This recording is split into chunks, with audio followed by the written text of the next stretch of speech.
ஸ்பிரிச்சுவலால இன்னைக்கு நான் லக்ஷய் உன்னதி ரூரு எல்லாரும் ரொம்ப ஹாப்பியா இருந்தோம். இன்னைக்கு சேலஞ்சில நாங்க ஜெயிச்சிட்டோம் அப்படின்னு. ஆனா அதே இடத்துல பாத்தீங்கன்னா மத்தவங்களும் ரொம்பவே ஃபன் பண்ணிட்டு இருந்தாங்க.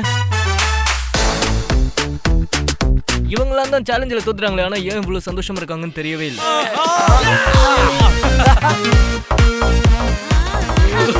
இதுல யாரு நல்ல டான்ஸர்? இன்னைக்கு சேலஞ்ச் ரொம்ப ஃபன்னியா இருந்துச்சு, ரொம்ப என்டர்டைனிங்கா இருந்துச்சு. நாங்க எல்லார்கிட்டயும் சண்டை போட்டோங்கிறதையே மறந்து போயிட்டோம். அவ்வளோ என்ஜாய் பண்ணிட்டு இருந்தோம்.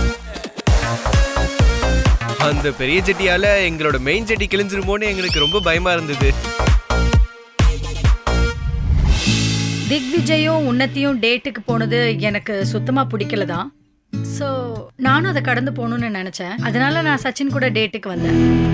நாங்க டேட் லொகேஷனுக்கு போனதும் அங்க ரொம்பவே கியூட்டான செட்டப் இருந்துச்சு, ரொம்ப ரொமான்டிக் செட்டப் இருந்துச்சு. என்னோட ஃபர்ஸ்ட் டேட் பார்த்துட்டு நான் ரொம்ப சந்தோஷப்பட்டேன். ஏன்னா என்னோட ரியல் லைஃப்ல யாரும் எனக்காக இப்படி அரேஞ்ச் பண்ணதே இல்லை. நீ கொஞ்சம் கோவமா தான் தெரியுற. நீ எப்பவும் கோவமா தான் இருக்க. உன்னை சமாதானப்படுத்த ஏதாவது ஒரு வழி சொல்ல.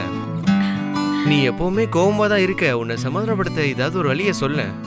நான் உனக்காக என் வாழ்க்கையே கொடுக்குறேன். உன் சிரிப்புக்கான மதிப்பு என்னன்னா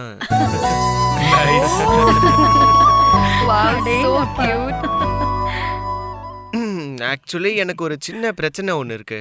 அதாவது ஃபர்ஸ்ட் டேட்லயே என்னன்னா 2 பேரும் நமக்கு இடைஞ்சலா இருக்காங்க. ஓ, ஐ திங்க் நீங்க தான் எங்க குறுக்க இருக்கீங்க. எங்களுக்கு காதல் அதிகமா இருக்கு.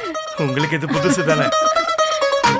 அண்ட் டோன்ட் வரி, நாங்க உங்களோட டைம் அதிகமா எடுத்துக்க மாட்டோம். நாங்க அதிகமா பேச மாட்டோம். உண்மையாவே நாங்க இங்க வரதுக்கு முன்னாடியே டிசைட் பண்ணிட்டோம். வர்றதுக்கு முன்னாடியே உங்களுக்கான டைம் உங்களுக்கு கிடைக்கணும்னு நாங்க டிசைட் பண்ணிட்டோம். ப்ராப்பரான டைம் கிடைக்கணும், நீங்க உங்களை எக்ஸ்ப்ளோர் பண்ணிக்கணும்னு. இப்போ இந்த சிச்சுவேஷன்ல இவ இருக்காளோ, அதே சிச்சுவேஷன்ல நானுமே இருந்திருக்கேன். இவளுக்கு நான் புரிய வச்சேன். ஐ நோ அது ரொம்பவே ஹர்ட் ஆகும். ஏன்னா ஒருத்தர் நமக்கு எக்ஸா இருந்தா அவங்க கூட க்ளோஸா இருப்போம், ரொம்ப நேரம் அவங்க கூட டைம் ஸ்பெண்ட் பண்ணுவோம். அந்த சேம் பர்சன் நம்ம முன்னாடியே இன்னொருத்தர் கூட நெருக்கமா இருந்தா இல்ல வேற ஏதாவது பண்ணிட்டு இருந்தா ரொம்ப ஹர்ட் ஆகும். ஸோ நான் திக்விஜய் விஷயத்துல இவ ரொம்ப கோவப்பட்டா. அதை பார்க்கும்போது நானும் ரொம்ப கஷ்டப்பட்டேன். ஏன்னா எங்களுக்குள்ள கொஞ்சம் ரிலேட் ஆச்சு. ரொம்ப கஷ்டமா இருக்கும். அவளுக்கு புரிய வச்சு கொஞ்சம் தள்ளி வைக்கலாம்ல. அவளை எதுக்காக சைடுல போக சொல்லணும்? சரி ஓகே, உன்னை பக்கத்துல தான் நிக்க சொன்னாங்க, எங்களுக்கு நடுவுல வந்து நிக்க சொல்லல. இஷ்தா, நீ விடு, வா இங்க வா. இங்க பாரு, நீ எதுவும் யோசிக்காத, வா இங்க வா. நல்லா இருக்கே, இப்படிலாம் பண்ணாத bro. இது ரொம்ப தப்பான விஷயம் ப்ரோ, இப்படி பண்ணாத.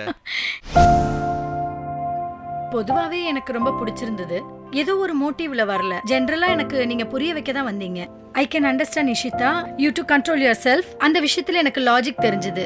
ஏன்னா இந்த ஷோல நான் எனக்காக வந்திருக்கேன். நான் ஒன்னும் அவனால அஃபெக்ட் ஆகிறதுக்காக இங்க வரல. So I need to focus on my self, on my game, on my connection. So என்னோட கனெக்ஷன்ல நான் ஃபோக்கஸ்டா இருக்கேன். திக்விஜயை விட்டு தள்ளு. எவ்வளவு நாள் தான் அவனை பார்த்து புறம்பட்டுட்டே இருப்ப? இப்ப புது கனெக்ஷனை கவனி. இப்ப நான் தான் அவனோட ஹீரோ.